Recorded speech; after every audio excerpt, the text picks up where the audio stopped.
Okay, I think it's recording. Excellent. Hello, hello, hello. This is the Canary Collective podcast. I'm KPH, aka Kaeley Pruitt-Hamm, and we have an incredibly special, honored guest today. I'm going to be talking with Ssanyu, a bone healer, and has many degrees and practices narrative medicine. So I'm so excited to talk with you. How are you, Ssanyu? I'm fantastic. How are you? Well, you said that you were in the beginning a beautiful day in Colorado. So from there, how are you? How are you flowing? Yes. Yeah, I'm flowing. As I told you, I just had a feeling. I wasn't sure exactly why we were meant to connect, but I did feel like it was pretty clear when I heard your interview with the glorious Chelsea Rose on her Mm, podcast, Bloom. So everyone should go and listen to Bloom with Chelsea Rose, who's an amazing LA-based artist, photographer, and musician.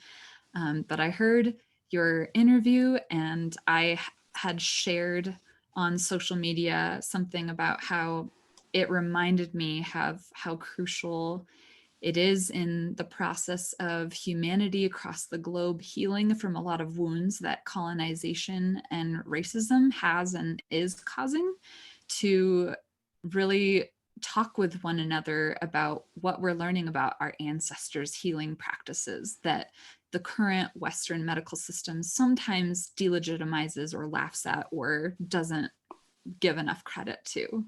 So that was something that I felt called to talk about when I talked more about and delve deeper into, as this podcast is about healing our bodies and healing Earth. So, what does narrative medicine mean to you, and can you share a story about that will help audience, listeners get a better idea of what narrative medicine is? Absolutely. That intersectionality of the ways in which we connect to story, stories of our own and the stories that we have listened to, that were told, through generations. Those are the stories that really are embedded in our life. Those stories are what make our lives living, Mm-hmm. right? And so narrative medicine is a way to get closer to an individual's story to further connect. And narrative medicine, from the clinical and scholarly uh, formation of it, is for doctors to learn how to hold space as opposed to just seeing the individual as the illness. Mm-hmm. So when we work with clinicians and nurses and doctors and social workers and such on narrative competency, the doing. So narrative medicine is about doing. It's not just sit there and didactic.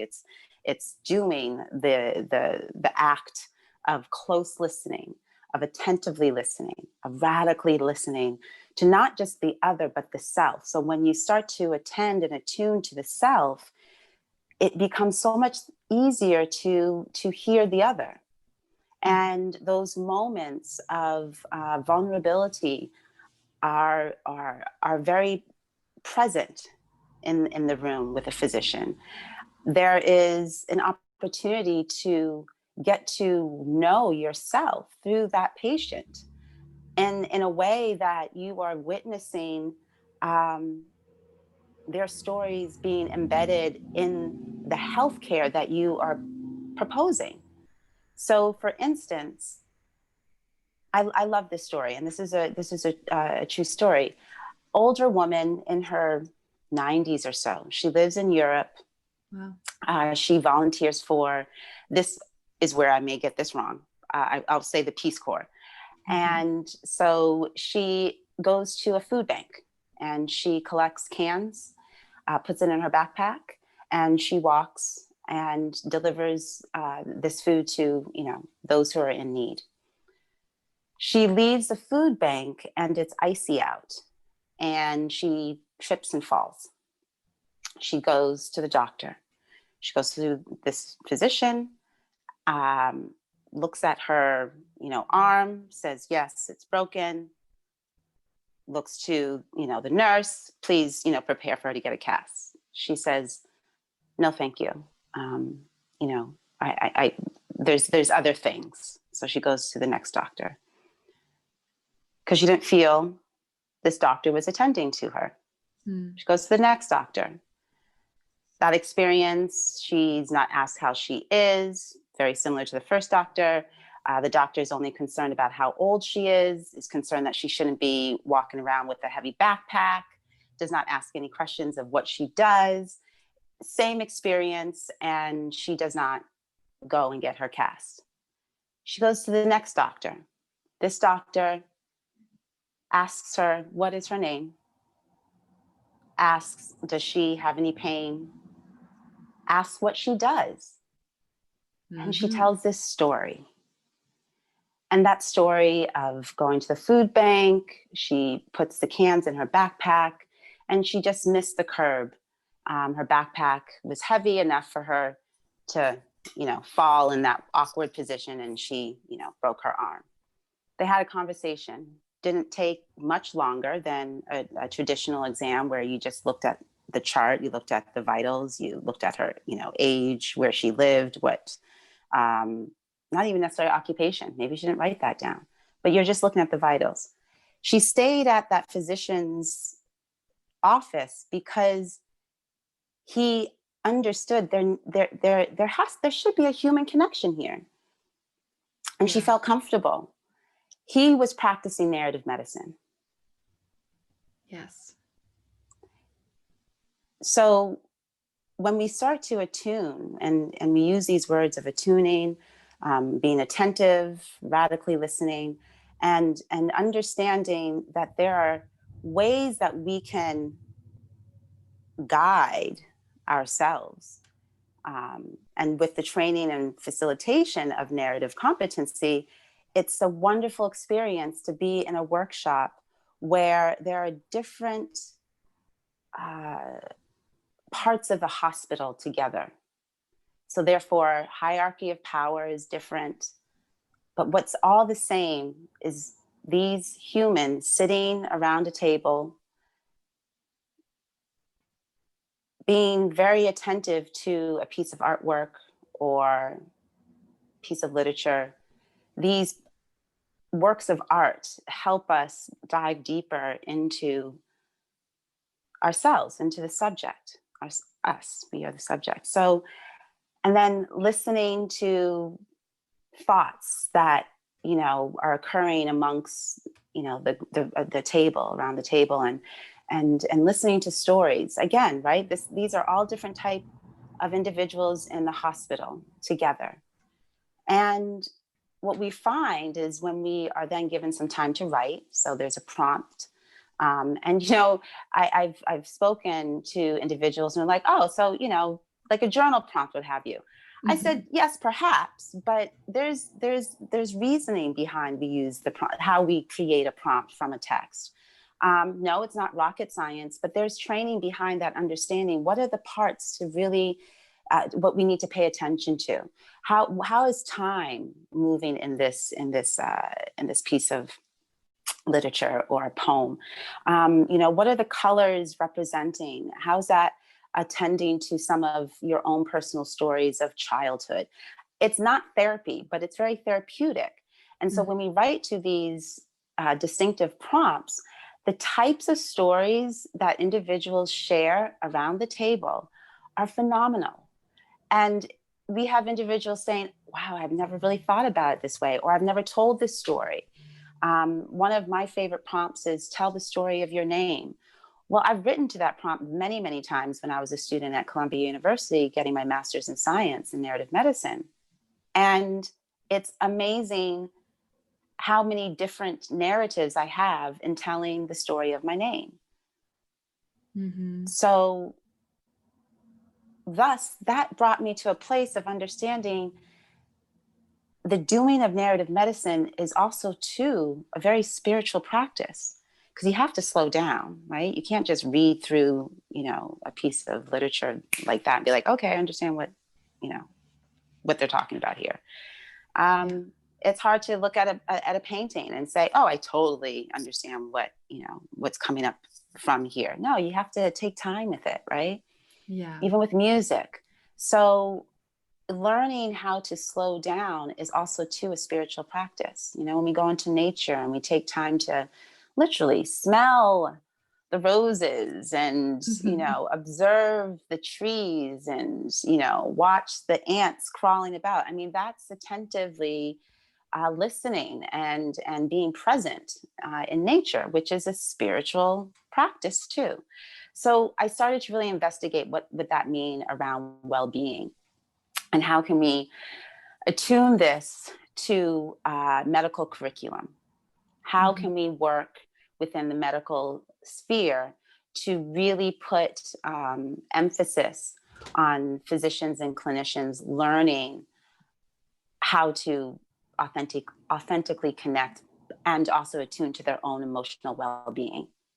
Because what I found in doing research and qualitative research, that the more and more that we were practicing, I was working with pediatric residents, the more and more that we're practicing the slowing down and attuning to, a text and writing to a prompt and sharing what we've written. And by the way, writing to the prompt, it happens within, 3 to 5 minutes. It's not like sitting there laboring over what to write. It's that conscious flow of thought.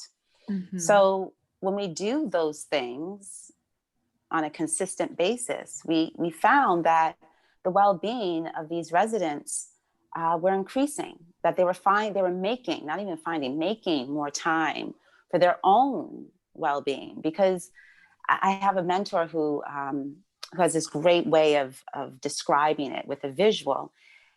In the airplane, when you sit down and you learn about the exit doors and what to do if there is an emergency landing, what do they say about the oxygen mask?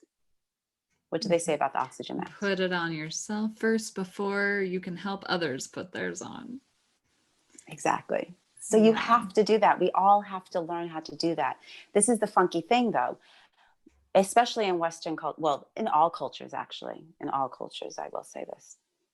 We are not taught to put ourselves first, right? It's attending to the family, attending to the community, attending to everyone else, but ourselves first. There's a reason behind that, right? There's, when you think about indigenous cultures and the ways that community plays a very large role in the family structure, that was needed, right, for a lot of reasons around survival and production and health. And now we are starting to see, because we've moved so far away from that indigenous rites and rituals and those cultures that affirmed community in such a way that indeed we are attuning to the I, because we are so invested in the community. So we have to make sure that we can still be invested in the community. But we don't operate in a society in that way very often, let's say, and maybe some of us do. And I find that, just so beautiful. However, we're not taught that, right? And so this attuning to ourselves is really important so we can help others put their own oxygen mask on. There's a painting, or excuse me, an installation that is made out of shoestrings. The artist's name is not coming to my tongue, but it will. And he used students in the Boston public school system to use the shoestrings to guide it into making a wall that says "We are the people," which is, "We are the people," which is the Constitution, what we've emblemed to say we believe in. And it was fascinating because shoestrings have many different connotations.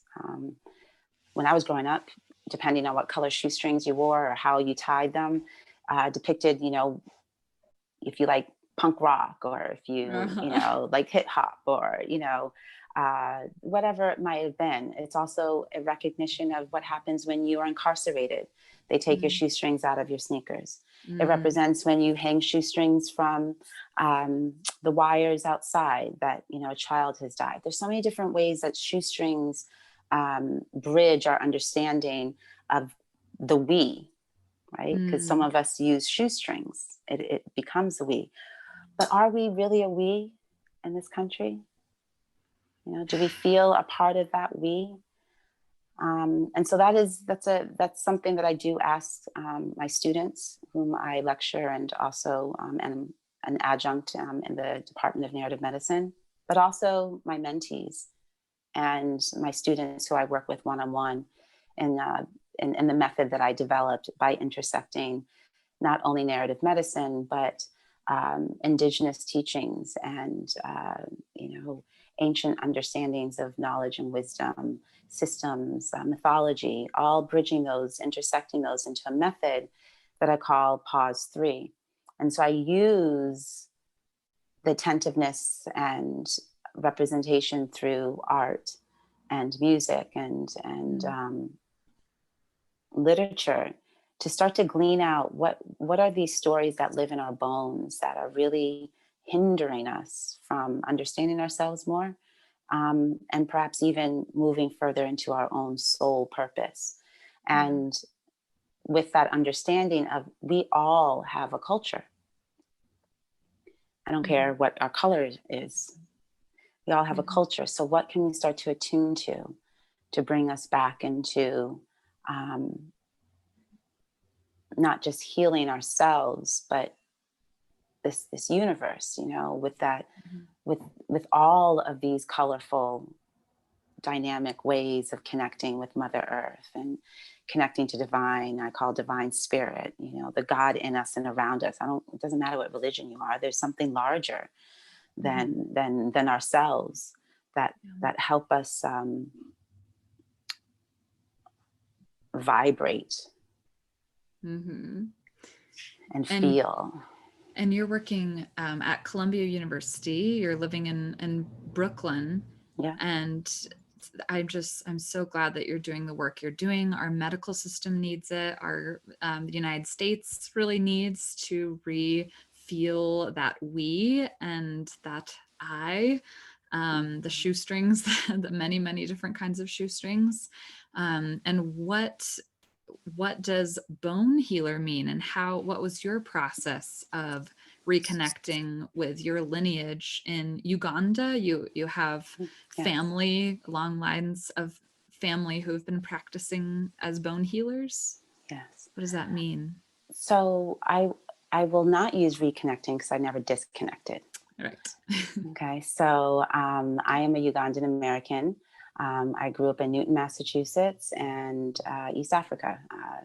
When I was 17, graduated from high school, my family moved back to Addis Ababa, Ethiopia, and I was able to live and experience life and witness myself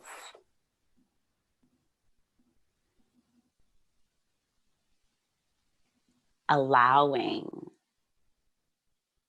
I call it like debris nonsense, to guide my early 20s, where, you know, I I speak to a dear friend of mine on the ease. Anyone who works with me or even have heard me create affirmations, which is something that I really am a firm believer on when you're trying to work towards shifting your mindset. You know, changing the way in which you are thinking about life and believing more and feeling more of the embodied connection of gratitude and grace and expansion, etc. So I was just allowing the universe to just hit me hard, and I'm not interested into that. I'm all about the ease, but I was getting like the shakes and maybe even like a push or punch or what have you. And so it came to moments of trauma and moments of knowing I needed to connect deeper to the spiritual tools and knowledge that my mother ignited in me when I was in her womb. I was a home birth. My mother at the time was a Christian Scientist. So as a child, I went to church.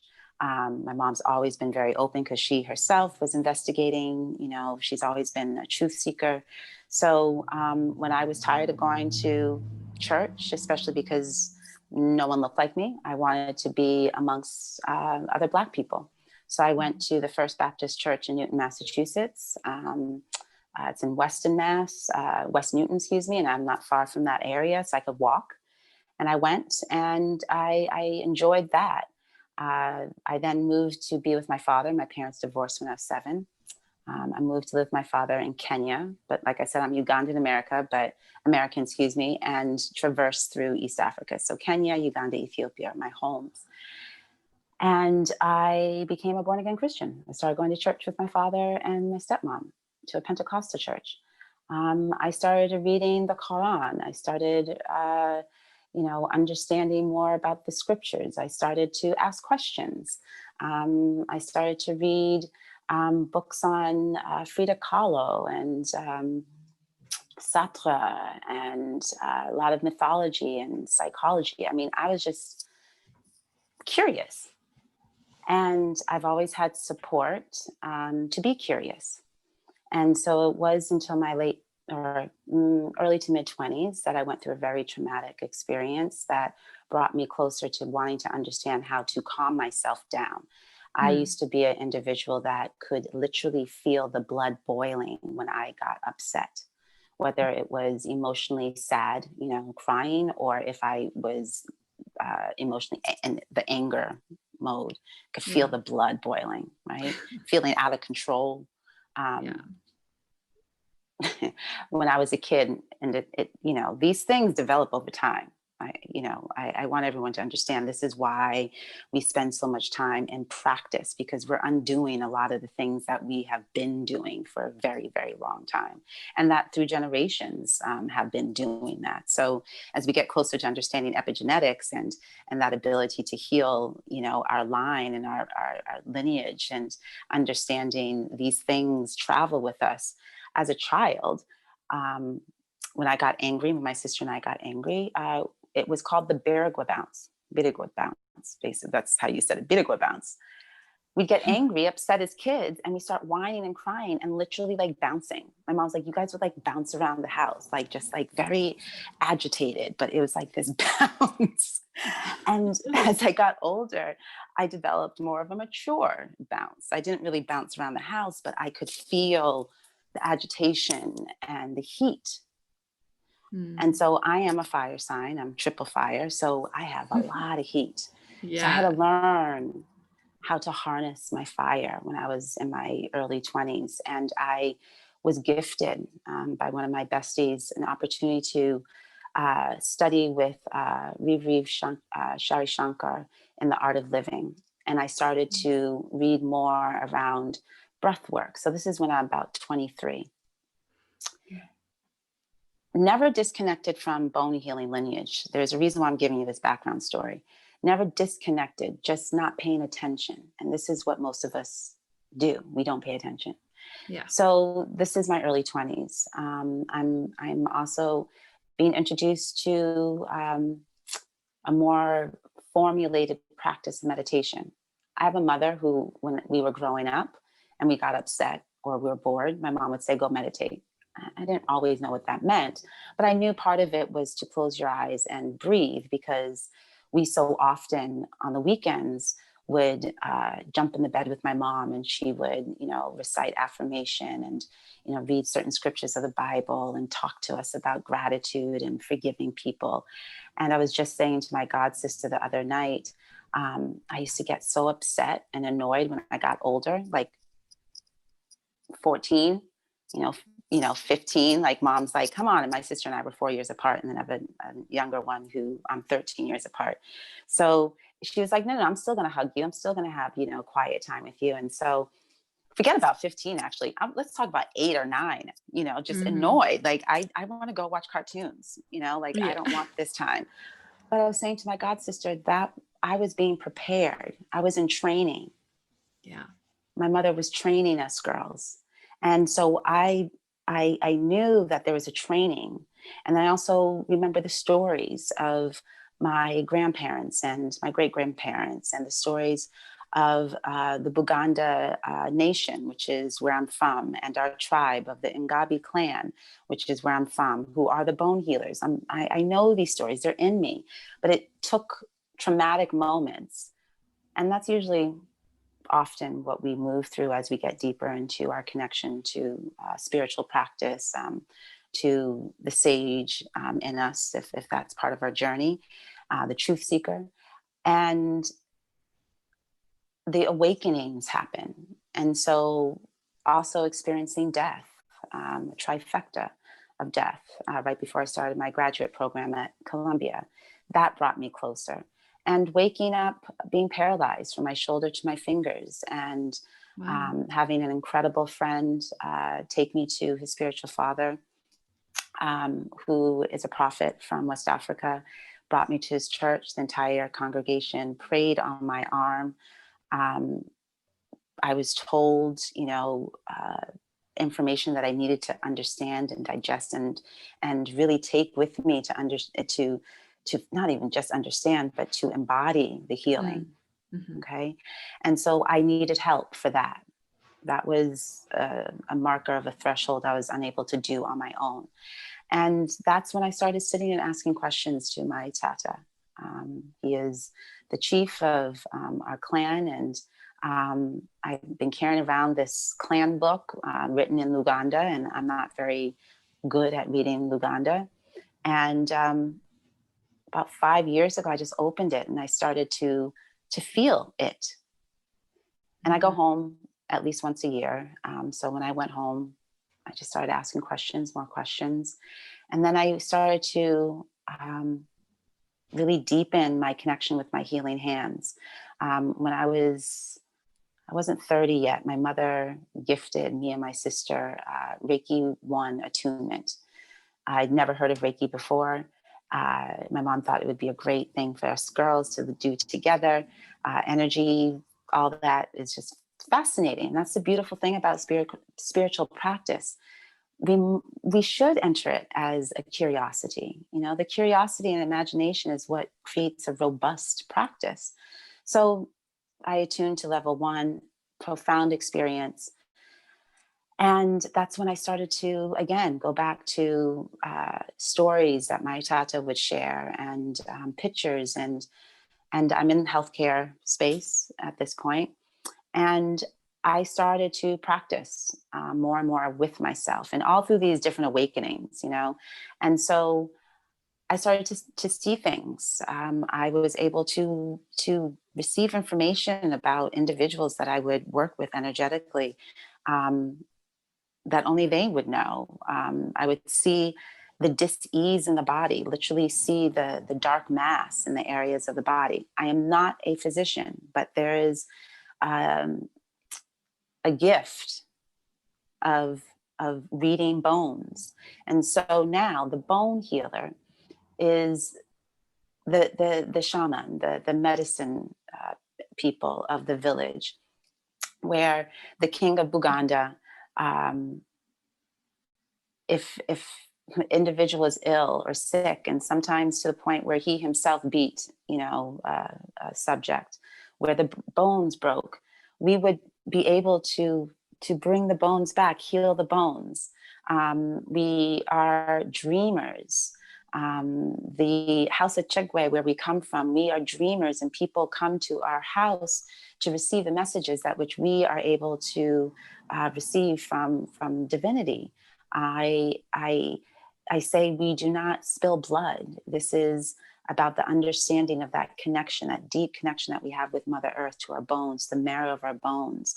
And back Mm-hmm. home, and if you think about the public health of medical practice in other countries than the United States, understand the value of connecting and communicating with the community doctor, whether they call it witch doctor or bone healer or shaman, whatever.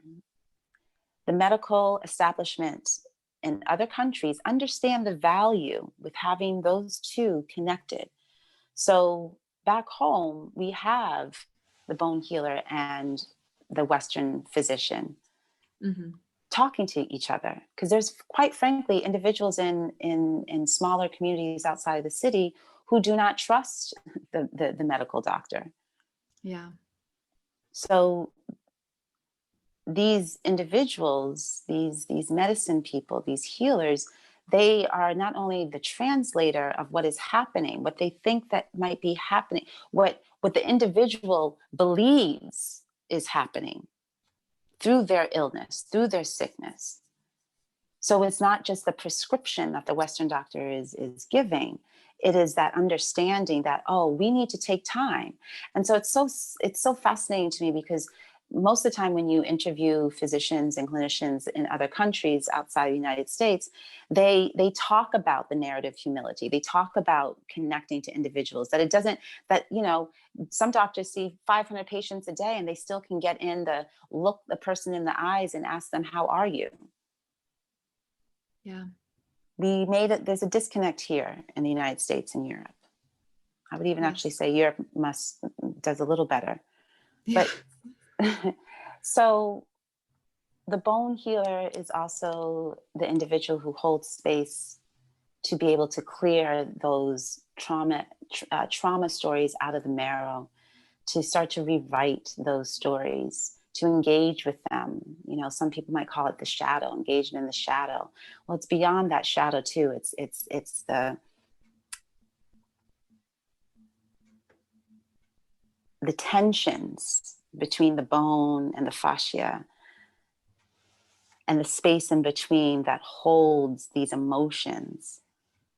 Like I explained before, of me in the past feeling that anger, literally boiling the blood. We want to understand that. So Yeah. that's the way of the bone healer.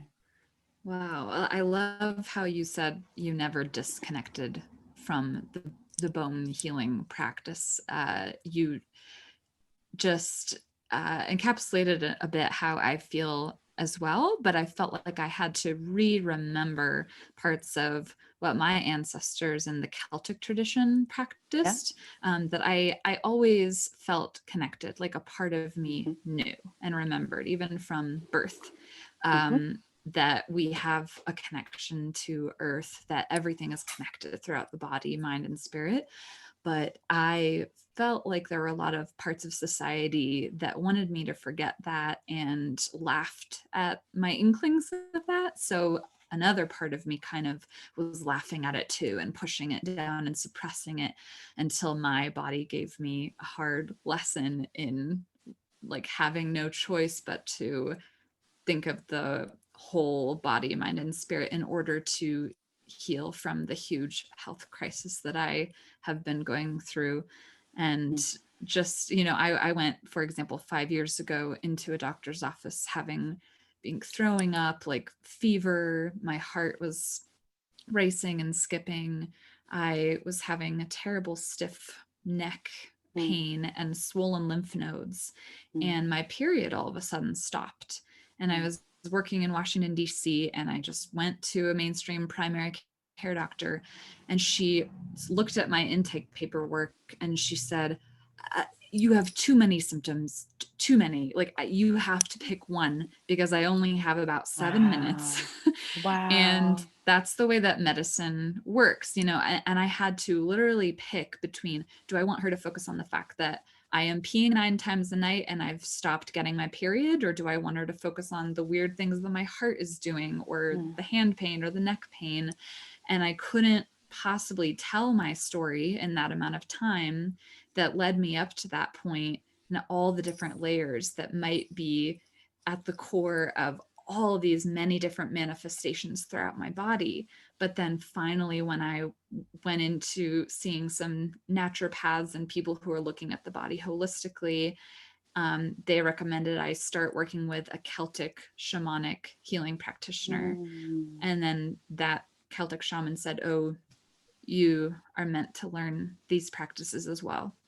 And so I've been studying that and doing things like doing journeying without plant medicine or anything. It's just journeying, kind of meditating and healing ancestral trauma, like going back in time and time traveling to times when my ancestors have been really wounded. Women, the line of women being silenced in Puritan societies in like New England in America in the 1700s, 1800s, and feel like noticing the very visceral changes in my body from just those kinds of journeys overnight has made me re-remember and connect to something that I was never disconnected from. But I think realizing that every culture, most indigenous cultures around the world have these types of healing practices, I want that to be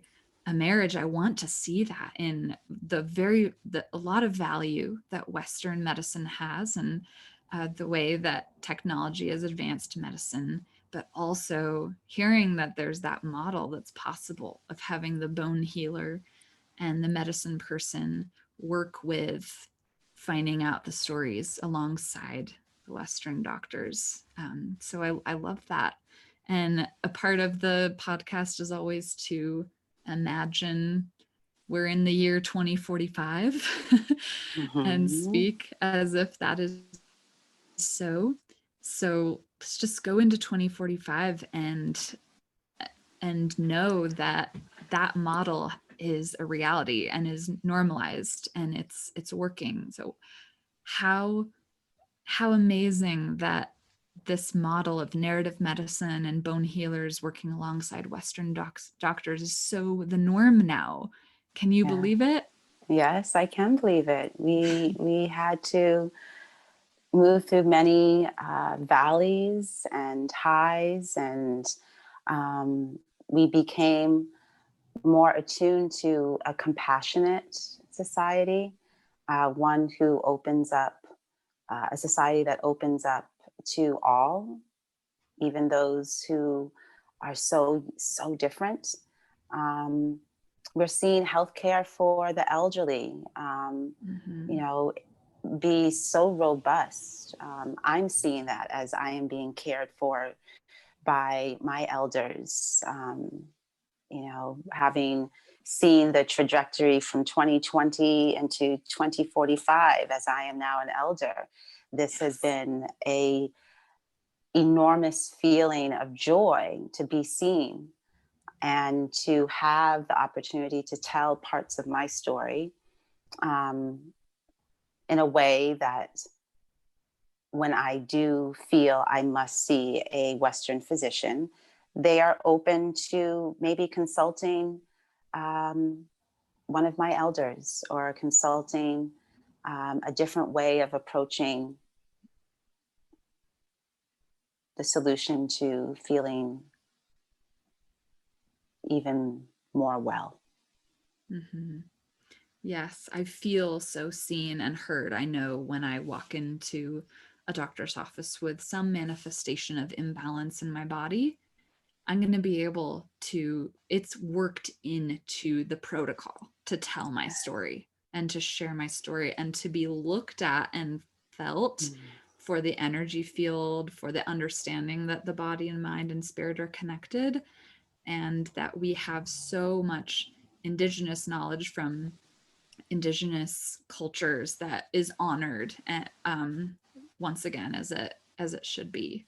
And you were part of that solution. You were part of that trajectory and trend because you are the in-between, the bones fusing together with Columbia University, a very prestigious school. I mean, what do you think were some of the most important steps that you took to helping this get more normalized in our cultures? First, by showing up and being able to listen to the guidance of my Uncle Kamya, who had passed away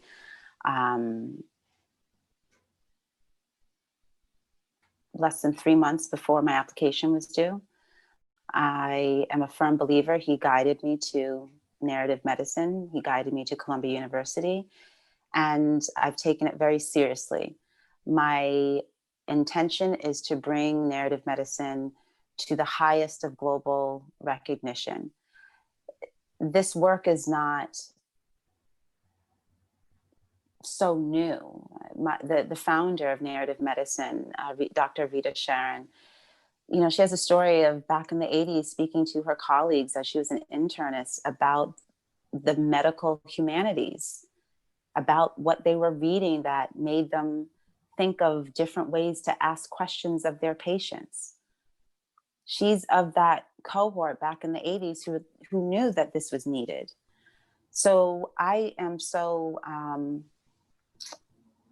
full up with excitement on what it looks like to bring narrative medicine into different spaces of our society.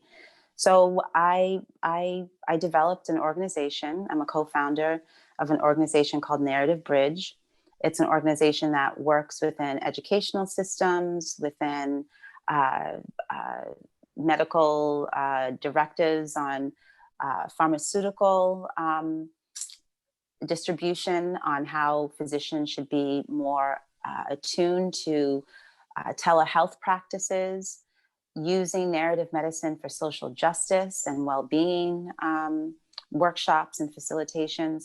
It's an organization with the mission to spread narrative medicine as a way to bridge difference, right? So there's a reason why it's called Narrative Bridge.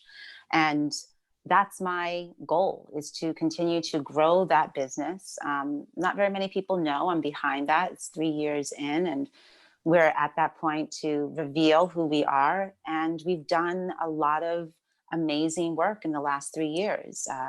Worked with organizations in East Africa, particularly in Uganda, with new medical students, understanding how narrative competency can help have more ethical ways of capturing one's story, especially for anthropologists, especially for individuals in the medical training space of science and technology. Are you ethical in the ways in which that you approach new communities that are not of your own? So using narrative competency in that way. Using narrative medicine and social justice. We've worked with Black Lives Matter. You know, regardless of your understanding or belief in the Black Lives Matter movement, it doesn't matter. It's about community-driven excellence towards change. And so narrative competency supports that. We are currently working in the Boston Public Schools system, working with teachers who are predominantly white and work in communities that are predominantly Black. How can we, you know, use narrative medicine, narrative competency to create a space of more understanding of what these students' needs are as we move through a global pandemic and we are online? What does that mean? We work with NYU within their diversity, equity, and inclusion department in a pilot program around well-being for their staff and graduate students and administrators. So that's a little bit of what we're doing. And it's always infused with this rooted understanding around the need to be one with this nature around us. If we're feeling untethered, that is mostly because we need to ground ourselves. Literally, put your feet on the ground, on the earth, go walk in some grass. Sometimes you might not be able to do that, so get in water, take a bath or take a shower, you know, cleanse whatever that is, that I call it mucky muck. We have to learn how to use the breath to ground us back into the body, into the embodiment of where we are in the presence of and bounce the here and now, and bounce. yes, yeah. That energy. And when you say 3 years, the last 3 years, are you talking 2020 or are you talking 2045? Oh, I love it. I was giving you a rundown of what we've already done because Oops. I As pivoted. of I pivoted backwards. See, so time scaffolding, this is what I just did. yeah. Time scaffolding is bringing in those different points of the past, of the future as it attunes and attends to our presence right now. So I just gave a little explanation, or I showed, my time scaffolding, how Yes. we create, time as very much fluid. So in 2045, it is going to be a premier organization Yes. that is sought after. We have the expertise and also experience of facilitating this work of narrative medicine for the last 20 years, for the last 28 years, let's actually, if you do the math, that we're enjoying the different creative ways of authentically communicating with individuals. We're enjoying collaborations with different organizations and uh, international world organizations that focus in on humanitarian activities and safe water and girls' education. Hmm. It's been a fun and joyous journey thus far, with of course the waves to remind us that we are always in creative mode, and to take rest because it is indeed necessary to attune to the I. So we're very much a part of self-care, radical self-care in the organization. I am watching it as a older person, having fun talking about narrative medicine and spirituality and bone healing with young people, Mm. and teaching individuals how to use their narrative as their medicine, to write in however manner feels good, to start to pay attention to our feelings. Yeah. Well, Narrative Bridge has clearly already done a lot of really important work in 2020. So I can only imagine how much change and ripple effects will have happened in 2045. But that Yes. sounds amazing. Have you read Lissa Rankin's book, The Anatomy of a Calling? No. She is a medical doctor from San Diego who just writes about the trauma that a lot of Western doctors feel, that Mm-hmm. inability to know about putting the oxygen mask on yourself first before you seek to help, and just the way that the medical system pumps through. Uh, it's very traumatizing to doctors, and I have enjoyed reading her book to be reminded of that, because as a patient Mm-hmm. I have felt that it's traumatizing to both the patient and doctor to not be able to see the whole body, the whole person, for both of us, but just to be rushed because of the way the insurance companies and pharmaceutical companies work, and so I'm really hoping that that reality comes true thanks to your work and the people you're working with in Narrative Bridge, et cetera, to have a Yeah. healed healthcare system. And healing is not static, Yeah. but to be along the path. And time is not linear. The No. time scaffolding, is Yes, it's all happening at once. it is, and I appreciate you bringing up the importance um, of that interaction with the patient and physician is both traumatizing at times, and so I'm going to have to, get that book because I love, there is, see, this is the beauty of it. There's more literature being written by physicians and nurses and chaplains, social workers, to give us a eye into the world that they traverse. We haven't received a lot of that. Atul Gawande's book is absolutely gorgeous, written before he passed away, and it really gives us an insight of what he was feeling. Mm. So yes, it's these stories are important. We need to tell more of them, and that's the fun part about the work that I do. I also get to attend to my own writing, and be able to get creative in the ways that I use my writing and how I develop curriculum for my mentees and students who are part of. I have a group mentoring group. Excuse me. Mentoring program that is in group and also separated within dyads, where individuals have their own soul care partners to keep them accountable throughout the month that we're together. And that's the fun part, is to get to listen to the stories that are written each week, and the different ways that the students are piqued by their own stories and want to go deeper, and always encouraging, if you have elders still alive, call them up, Zoom them, FaceTime them, record them, ask them questions. If you don't, start asking others in the family. If you are just one sole person, this is the time to perhaps get curious about connecting to ancestral energy and the stories that do live in you. So even if you are in this world as one, there is still a way to connect to that energy. And I know, and as I've witnessed, and as I've connected with different energy systems, the easiest way is learning how to breathe and to just be.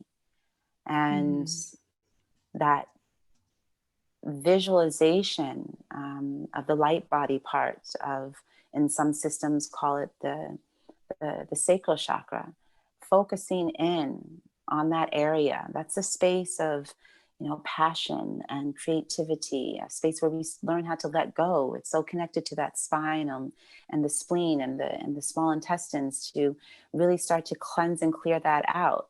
There's a reason why there's that saying of full of shit. You literally are. We literally need to clean our system out. We are. We gotta go to the Right? bathroom. We have to. And Yeah. a way to get that moving is through the breath, to let that body be in the stillness. There's an affirmation I use: peace be still. Learned that from my mama. Peace be still. Using that over and over again with the breath, following the rhythm of the breath, to allow that peace, to embody the stillness, to embody the breath cleansing and clearing out, the lungs and the intestines, and focusing in on that sacral chakra and that light body there, that energy system really swirling open, and having that space to also clear, right? What do we want to birth? What are we creating? Comes from that area. And once we start to really focus in on that area, we are automatically connecting to the roots, to that knowledge and wisdom of our ancestors. We're connecting to the solar plexus, to that space of intentionality, and that connection to the heart, right? That second brain that's within, that has that meridian line that connects to the heart. All working in unison then starts to open up into the throat and that light body, and allowing for that space between our eyebrows and the crown to open. So then we are now thus connected to that energy system that is larger than ourselves. Yes. And learning protective rituals to protect our energetic bodies, from the nonsense, from the debris, as I would call it. So there's so many different systems to learn. Mine is one. You're being taught one. There's so many, but that's the work of the human, is to start to do their homework and stop relying on what has already been told. Yeah. Do you have 2 minutes for a final exercise? I would be curious if I could just share an exercise that the Celtic shamanic practitioners have taught me, and that I've changed and altered as learning sound healing and music and movement. And I wonder if you would add anything to this exercise that I've been doing every day for a year. And the song that I wrote on my album, The Canary Collective, that this episode is kind of based in the theme around is Forgot to Mention. And it's a song that I wrote when I perform it. When I used to perform it live with crowds, I would ask the audience to sing along at the end. And throughout the song, we're imagining, as we did, a future in which we have healed more, and women and indigenous cultures are honored for the wisdom that colonization has tried to delegitimize. And we imagine the relief that will feel when can go into a doctor and feel empowered as full embodied people. So that last phrase, if you want to repeat with me, if you imagine the mucky muck wherever it might sit most in the body through sound, like a garden hose is spraying some dirt off a carrot, and imagining that moving whatever needs or wants to be moved into the earth again to be composted, the SHIT. So do you want to sound with me and imagine that? The sigh of relief. Okay. Yes. So you can repeat after me.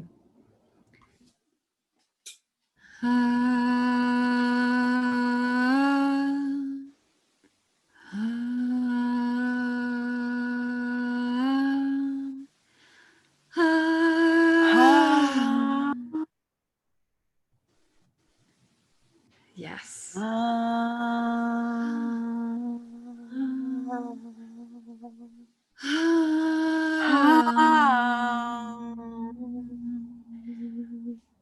What do you feel moving when you do that? It's lovely. It's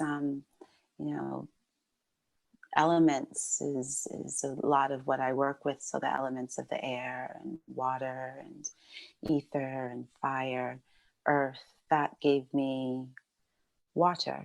And that reminds me of the River Nile. There's a place in Jinja where you can hear the ancestors. It's phenomenal. You can feel the ancestors. And that water in certain areas is just like,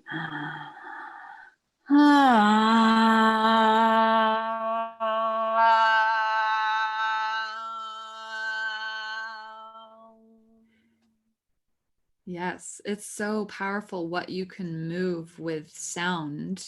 And that's beautiful to remember that took you to water in that place. It's really powerful.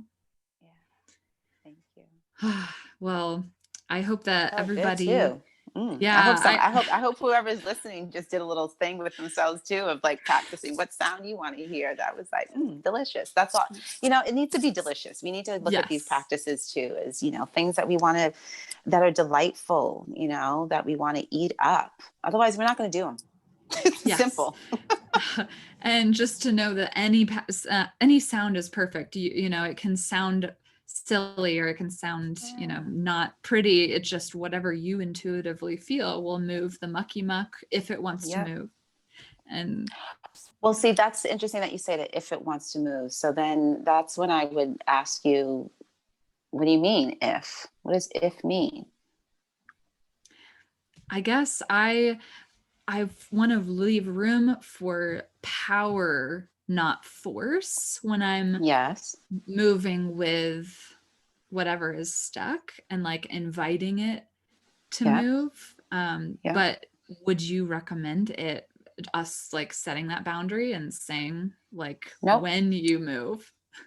Well, I don't think that's a boundary. When I said, nope, I'm not into boundaries in that way of the binary, but I don't believe in if.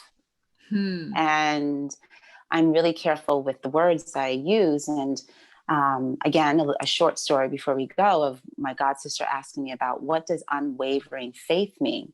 And again, to your listeners, this is spirituality in action for me. So faith is of knowing that the words that we use in affirming what we are calling more into our lives not only helps us get into a practice of repeating these affirmations or these words in a way to continue the reprogramming of our mind, but it allows for the space between someone that we might be talking to, or between our thoughts and our emotions, to become embodied in the body.